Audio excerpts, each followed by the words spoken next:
There's been some really good questions posted in the private group for my online strength and conditioning program, and I thought I'd share one that Richi Alvarez, a Spanish guy who's training out at Khongsittha gym in Bangkok at the moment, he's posted from his training experience while he's in Thailand, and he's got a really good background in the strength and conditioning side as well, so he's got some really interesting points here that I thought I'd share with everybody. So question number 1. What do you think about training the inspiratory muscles, Don? I've tried to do it with balloons, sometimes for my fights, so I usually start with 30 reps and I increase 5 reps each week and then deload. So if you haven't come across this before, it's the muscles that control your in-breath. So you're actually thinking that training this is going to enhance your aerobic performance because you're more efficient at getting air into your body, but the research doesn't actually show that's true. So it's more of a psychological benefit than it is a physiological benefit, really.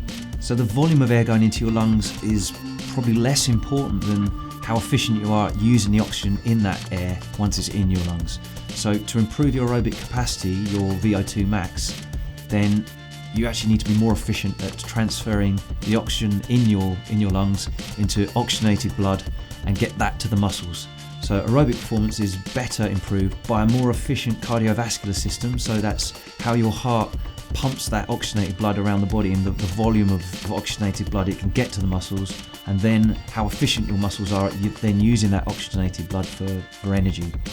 So training the muscles that control breathing, or even restricting breathing, so things like the training mask, it looks hardcore, you look like Bane out of Batman, but it doesn't actually improve your aerobic performance. It doesn't create that altitude training effect that they say it does. So altitude, there's just not the oxygen in the air to get into the blood, but your lungs are still working as hard, they're not restricted. If you restrict the oxygen coming into the lungs, then that's not the same, so it doesn't transfer as well. There's a slight restriction when you're wearing a gum shield, but not enough to really make a big difference at all. And training with restriction just psychologically feels harder. You might as well train with like a ball gag out of Pulp Fiction. But the other factor here is that it's a different training the muscles independently, which is what Richi was talking about, to actually trying to work out and perform while restricting your airflow. So that actually chokes down your performance. You can't be as explosive and as powerful because someone's standing on your hose. The flow just isn't coming through. You're better off having all the oxygen that you can get, which is what you'd have during your fight, and just use that oxygen as best you can, and that will translate into better performance. So question number 2. In my gym they bought a hexagonal barbell. Do you recommend me using that for deadlifts or the strongman routines? What more applications do you have? So I love a hex bar, or a trap bar as they're also called. It's a friendlier position loading on your back, and you can still work that lower body really intensively, and you've got that bracing through the upper body that we're after. For some people that are taller, that is the way I'll train them if I've got access to that. Something to consider though is that the hex bar is actually easier. So the 2 times to 2.5 times body weight that we've got in the program for your target, that needs increasing if you're using a hex bar.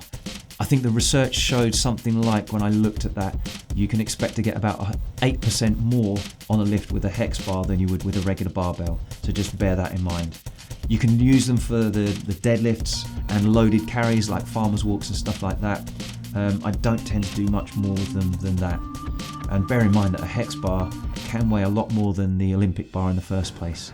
The one that we've got at the gym is 40 kilos before we put any plates on there, rather than 20 kilos from the Olympic bar. So something else to kind of consider with that.